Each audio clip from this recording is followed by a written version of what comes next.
Now, former Kaduna State Governor El-Rufai says Nigeria has more people living in poverty today than it did at independence in 1960. Speaking over the weekend at a political forum in Owerri, Imo State, El-Rufai urged the government to prioritize poverty reduction, comparing Nigeria's struggles to China and India, which he said have made major progresses in lifting citizens out of poverty. He described it as embarrassing that despite economic potential, Nigeria has no clear national plan to fight mass poverty.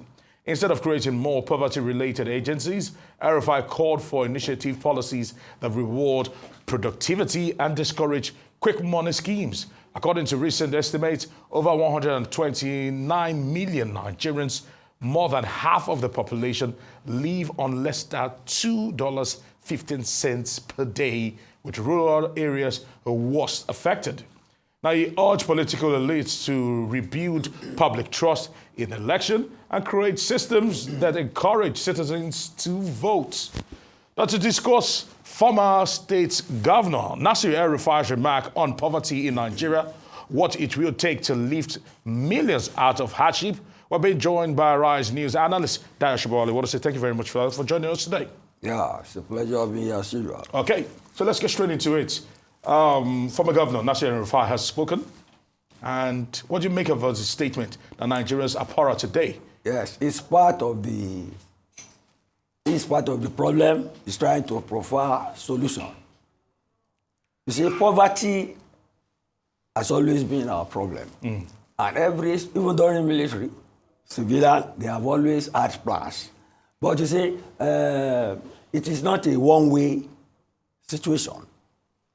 Governance is ongoing business, is work in progress.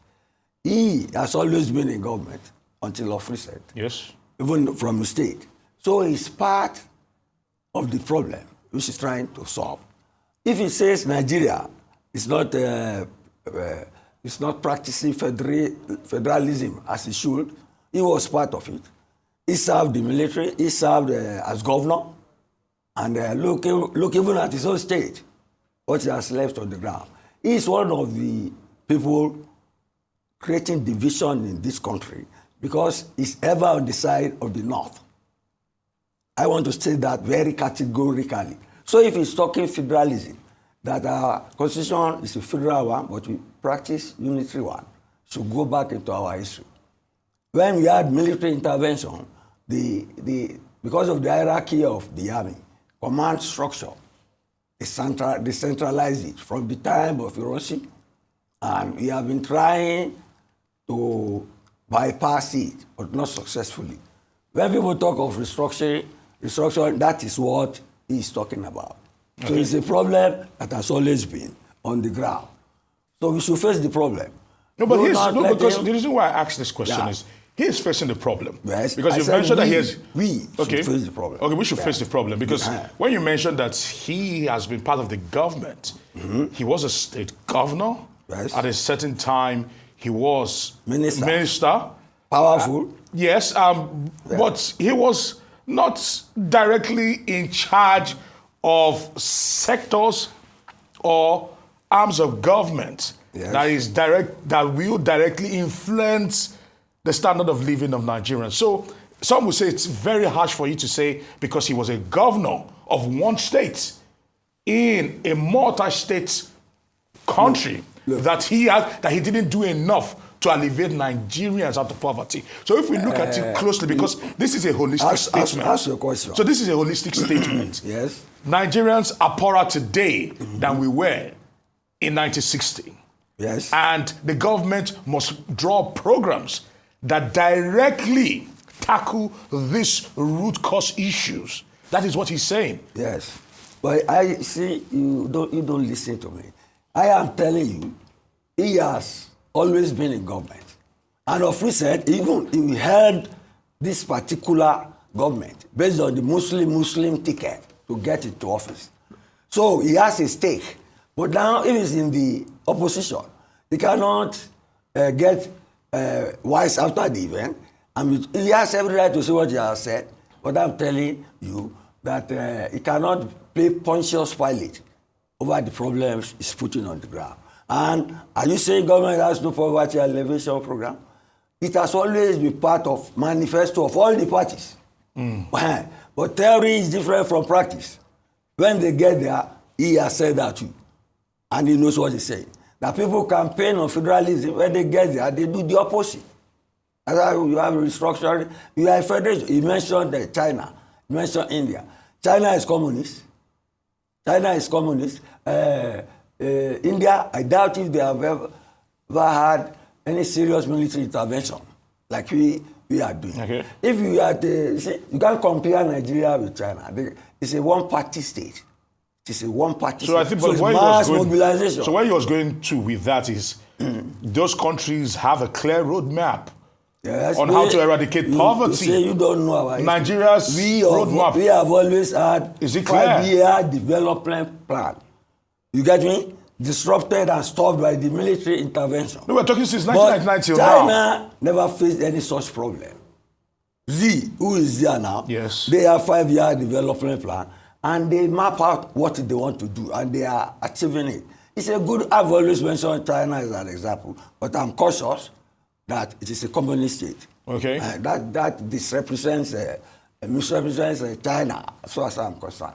But he cannot say there's a vacuum because he's out of office, because he's in the opposition. No, but leave the personality and face the problem by saying that what he's saying, is he wrong? He is very correct. He's saying that more people out of... True. Yes, it's a statement of fact. We all know that. That's what we discuss here literally every other day. He has a right to say that. But to compare us with China, which is communist, and India, which has scarcely had any military intervention, is false. And I think his call is hypocritical and divisive. I leave it like that. All right, because like I said to you, are there clear roadmaps on how to pull more Nigerians out of poverty than as it is right now from this government? The reason why I asked that question, remember, if I were to draw a statement from the current president, President Bola Ahmed Tinubu, when he categorically made a statement that do not pity me. And he says that if I do not deliver on some indices, I should not be re-elected. So we cannot make a case for a government that understood the problem. Who is making the case? Because that's still what you're doing. You are speaking for the opposition. I'm not speaking for the opposition. I'm only asking questions. You learn to listen. I am telling you that state governments, even local government, people have manifestos. That is the theory of their ideology. Okay. You judge them how they actualize it.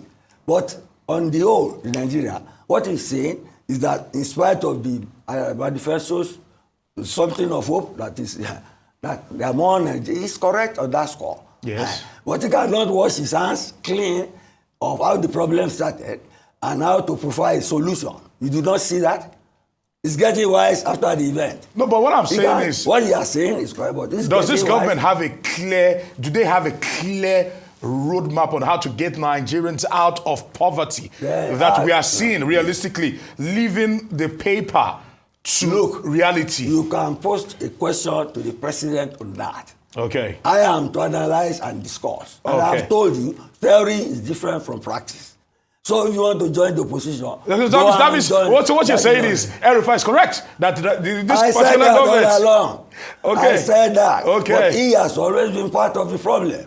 Can't you hear? But it's not the government today. That is why it's there.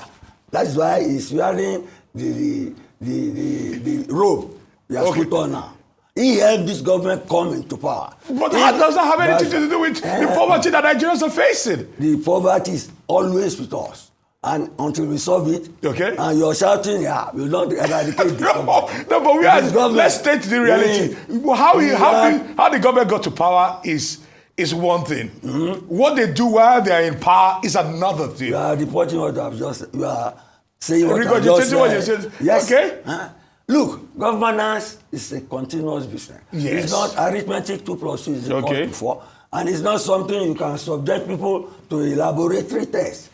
You get me? In an experiment. Okay. So every government has its own plans. And you can only judge them at the end of the day what they have achieved. And the only barometer to use to judge them is at election time. If they perform well, vote them in a clean and clear and fair election. If they don't, you throw them out. That is democracy. But you can't inflict the example of China, which is a communist state on us, okay, or India, which is trying more than most democracies, but which has never faced the sort of military intervention that we and their neighbor Pakistan and all these other Asian nations have always faced. So governance is continuous business. All right. Yes. So now, if you were to advise the government, yes, on this particular issue, yes, how can we end mass poverty for real? Let me finish here. Let me finish yes. here. Mm-hmm. So how can we end mass poverty once and for all? Or how do we end mass poverty once and for all? And secondly, so my second question is almost a flip of the first. Yes. Is it possible to end mass poverty, or is just aspirational politics when people say we want to end mass poverty? Let me answer your question. All right. You see, poverty, like corruption, you get me? Mm-hmm. It's difficult to end. All right.